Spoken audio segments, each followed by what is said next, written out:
자, 5강 고려 들어가겠습니다. 실질적인 내용은 고려가 들어서기 직전 신라 말부터 살펴보도록 하겠습니다. 한 컷 열기는 생략하고요. 신라 말 당시의 상황을 좀 보도록 하죠. 신라 말에 호족이 성장하다라고 되어 있고요. 미리 조금 정리를 하고 가죠. 우리가 신라라는 나라가 삼국시대에 등장해서 삼국시대를 이루는 한 축이었죠. 그래서 통일을 달성하고 그리고 고려라는 나라로 대체되기까지 1000년의 역사를 가진다라고 보통 이야기를 합니다. 그래서 우리가 신라 시대의 역사를 공부할 때 좀 이렇게 구분을 해서 보기도 해요. 자, 그래서 가장 앞의 시기 성립과 발전 시기고요.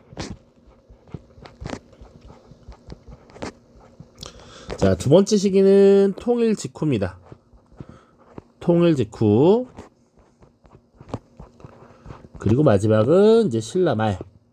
신라라는 나라가 정상을 찍고 이제 하향세에 들어가게 되는 것이죠. 자, 그래서 우리가 성립과 발전 단계에서는 뭐 내무랑 때 어느 정도 기틀이 마련되었다. 마립간이라는 칭호를 썼다. 6세기경이 되면 지법진 3명의 왕이 등장했다.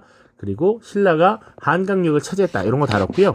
우리 통일 직후에 어떤 것들을 다뤘냐면 무열왕이라든지 그 아들 문무왕 그리고 그 아들 신문왕 때 통일을 이룩하고 나서 이 삼국을 통합하려는 삼한일통의식이라고 하는 것들 다뤘었고요. 그리고 이 시기의 특징은 삼국을 통일한 이후에 왕권을 강화해 나가는 이런 모습들을 주로 다뤘습니다. 반대로 신라 말이 되면 해공왕이라고 하는 인물이 피살당합니다. 피살당하고 나서 대략 한 155년 동안 20여 명의 왕이 교체가 돼요. 그래서 이 시기에는 진골 귀족들이 왕이 쟁탈전을 벌이게 됩니다. 자, 그러면서 왕권은 약해지는 것이 당시 대표적인 특징이라고 볼 수 있어요. 그래서 왕권은 약화됩니다. 자, 그래서 우리가 공부할 때 이 통일 직후 왕권이 강화됐던 요 시기와 신라 말 왕권이 약화되던 요 시기를 이렇게 비교하셔야 됩니다. 자, 그래서 내용을 정리하면서 조금 더 설명을 해볼게요. 신라 말 호족이 성장하다 보시죠. 일단 호족이라고 하는 세력이 생겨났구나 같은 것도 반드시 기억을 하고 계셔야겠죠. 자, 호족이 성장하다. 자, 신라 말의 사회 혼란 보시죠. 8세기 후반 해공왕이 피살된 이후에 대략 한 780년 정도가 됩니다. 자, 해공왕이 피살되고 나서 155년 정도의 기간 동안 20명의 왕이 바뀝니다. 한 명의 왕이 7년 내지 8년 정도 평균적으로 왕위를 가졌다는 거야. 근데 그 전까지 대략 약 800여 년 동안 35명의 왕이 있었거든요. 그러니까 평균 한 20년 했던 거지. 그런데 이제 그 반도 안 되는 기간으로 줄었다. 자, 그것은 어떤 데서 기인하냐면 이 무열왕이라고 하는 왕을 다시 봐야 돼요. 자, 신라는 수도 경주에 사는 백성들을 대상으로 신분제를 운영했다라고 했습니다. 가장 상위 신분인 성골이 있고요. 그리고 그 밑에가 진골입니다. 그리고 육두품 5, 4, 3, 2, 1 이렇게 두었어요. 이런 신분제도를 골품제도라고 합니다. 자, 그런데 성골만이 원래 왕위를 차지할 수 있었는데 성골의 대가 끊기면서 진골 출신으로는 최초로 왕이 됐던 게 무열왕입니다. 자, 그러다 보니 사실은 진골 누구나 왕이 되고 싶은 꿈을 꿀 수 있었다라는 얘기고, 그런 맥락 속에서 왕권을 강화하고 진골 세력들을 제거해 나가는, 숙청해 나가는 이런 일들이 발생했던 것이죠. 진골 세력을 약화시키려고 했습니다. 자, 그래서 김음돌의 난을 진압했었고요. 그리고 왕의 측근 기구인 집사부의 기능이 강화되고 집사부의 장관인 시중도 권한이 커졌죠. 반면 귀족회의의 대표라고 할 수 있는 화백회의와 그 대표인 상대 등의 기능도 약화됩니다. 또 봐야 되는 거, 우리가 기억해야 되는 거, 자, 관료전이라고 하는 토지를 지급했고요. 노급은 폐지했습니다. 자, 이것도 진골귀족의 경제력을 약화시키기 위함이었습니다. 자, 그리고 우리 교과서에 나와 있지 않지만 진골 세력들을 견제하기 위해서 능력은 있으나 상대적으로 차별받았던 육두품 세력들을 적극적으로 등용하면서 육두품들이 활약했던 시기가 통일 직후예요.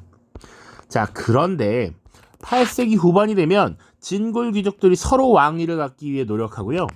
그리고 그 왕위를 가진 진골 귀족은 사실은 세력을 합쳐서 자신의 힘을 강화해 나가야 된단 말이야. 그러니까 주변의 진골들을 더 우대해주는 이런 모습들이 나타납니다. 자, 그래서 아이러니하게도 이 시기에는 진골 귀족의 영향력이 강화됩니다. 자, 그래서 집사부와 시중의 권한은 약화되고요. 화백회의와 그 의장의 상대 등의 권한은 강화되죠. 경제력도 다시 확보하기 위해서 관료전을 폐지하고 노급을 다시 부활시켰고요. 진골 귀족들이 고위관직을 독점하고 중요한 역할을 모두 행사하면서 육두품은 다시 소외가 되기 시작합니다. 요걸 대비적으로 보셔야 됩니다. 자, 아무튼 왕권이 약화되고 있었다라는 것.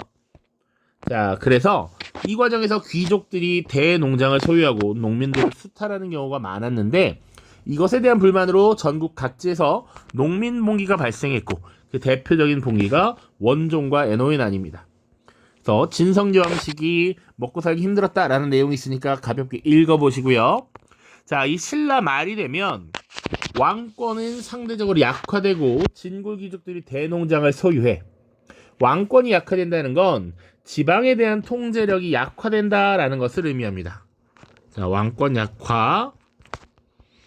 왕이 힘이 세면 왕의 대리인인 지방관의 힘이 강했겠죠. 그런데 지방관의 세력도 약화됩니다. 지방관 혹은 통제력이라고도 보겠고요. 그리고 진골 귀족들에게 노급으로 토지를 막 나눠주면서 국가에서 세금 거둘 땅이 굉장히 부족해진다라고 보시면 되겠습니다.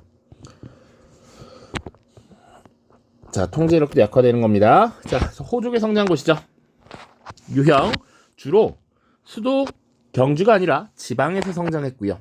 이들은 왕위 다툼에서 패배해서 지방으로 내려갔거나 혹은 그 지역을 방어하는 군인 출신이었거나 아니면 원래부터 그 지역에 살면서 영향력을 끼치던 촌주 출신들이 많았습니다. 이들을 아울러서 호족이라고 하고요. 보통 호족이라고 하면 지방에서 영향력을 갖고 있고 지방에서 대토지를 소유하고 있다라고 보시면 돼요. 이것을 기반으로 영향력을 행사하고 스스로 그래서 나는 이 성의 주인이야, 성주야, 혹은 나는 장군이야, 내 명령에 복종해야 돼 라고 하는 형태를 띄었습니다. 자, 그러면 이 호족들은 어떻게 자신들의 영향력을 유지했느냐? 육두품 세력과 연대를 하죠. 이 육두품 세력은 아까도 얘기했지만 진골 귀족들이 다시 세력이 강해지면서 중앙정부에서 소외됐단 말이야. 그러다 보니까 지방의 호족들은 이런 육두품 세력들을 끌어들여서 자신들의 세력을 강화하기 위한 방안을 강구하게 되죠. 자, 뿐만 아니라 선종과 풍수지리설이라는 것을 후원하면서 세력을 강화해 나갑니다. 그럼 선종이 뭐냐라는 걸 또 봐야 돼. 자, 우리 불교를 통해서 삼국이 국가를 통합했다라고 이야기는 여러 차례 했습니다. 그러니까 불교가 있고요. 불교를 크게 이렇게 교종과 선종으로 나눌 수 있습니다. 근데 교종은 뭐냐? 밑에도 설명이 나와 있는데 경전을 중시하는 것이 교종이래. 경전. 부처님의 가르침을 쭉 적어놓은 책이야, 책. 글 공부를 해야 되는 거야. 부처님의 가르침을 읽고 해석해야 되는 거야. 그래서 종교의 이론, 이념을 공부하는 것이 교종입니다. 그런데 이 경전을 공부하고 해석하는 것들은 중앙 귀족 혹은 왕족의 전유물이었단 말이야.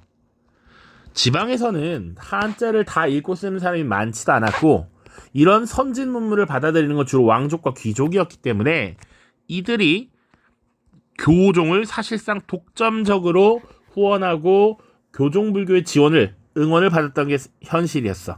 그런데 선종은 참선과 수행을 강조한대. 자, 참선과 수행이 뭐냐? 수행은 바로 뭔지 알겠죠? 알면 실천해야 된다는 거지.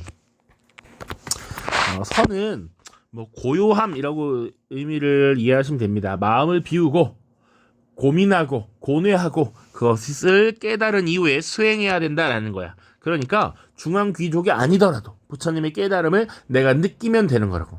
그러다 보니까 중앙 귀족, 왕족으로부터 소외된 호족 세력들은 교종불교보다는 선종불교를 후원할 수밖에 없었다. 자, 그래서 실제로 선종불교를 후원했던 각 지역의 호족들이 있어요. 그래서 전국 각지에 선종불교를 후원하면서 선종불교 사찰, 절이 만들어집니다. 유명한 9개의 문파가 있다 그래서 그것을 구산, 9개의 산에 있는 선종문파라고 해서 구산선문이라고 해요. 이런 것도 선종불교와 관련이 있다. 자, 풍수지리는 많이 알 겁니다. 산이나 땅, 물 등의 형세가 인간의 삶에 영향을 미쳐. 그래서 한 나라의 도읍을 정할 때, 수도를 정할 때, 혹은 주거지를 정할 때, 혹은 묘지를 정할 때 이런 것들을 활용하는 것이죠. 자, 지방에 있었던 호족 세력들은 당연히 자신이 머물고 있는 그 지방이 이론상 좋은 곳이다 라고 강조하고 수도 경주는 이미 망했다 라고 강조하기 위함이었다 라고 보시면 되죠. 선종과 풍수지리설을 후원하였다. 잘 기억하십시오. 자, 그래서 당시 신라 말기에 여러 호족 세력들이 수개 혹은 수십 개의 호족 세력이 등장하게 되는데 그것들이 이합집산을 하게 되면서 10세기 초가 되면 후 삼국이 성립이 됩니다. 그러니까 여러 호족 세력들도 경쟁을 통해서 합쳐지고 혹은 사라지고 포함되고 이런 모습들이 나타났다라는 겁니다. 그래서 10세기가 되면 독자적 국가를 세운 호족이 등장합니다. 자, 대표적인 인물이 바로 견훤입니다. 견훤. 완산주, 오늘날의 전주인데 이 완산주에 도읍을 해서 후백제를 건국했고요. 궁예라고 하는 인물은 개성, 오늘날의 개성입니다. 송악에 도읍을 하고 후고구려를 건국했죠. 다만 궁예 같은 경우는 스스로 내가 미래에서 온 부처님이야, 나를 절대적으로 믿어야 돼 라고 하면서 미륵부를 자처했고요. 왕건을 비롯한 호족 세력들을 자신의 편으로 끌어들여서 세력을 초기에 강화해 나갑니다.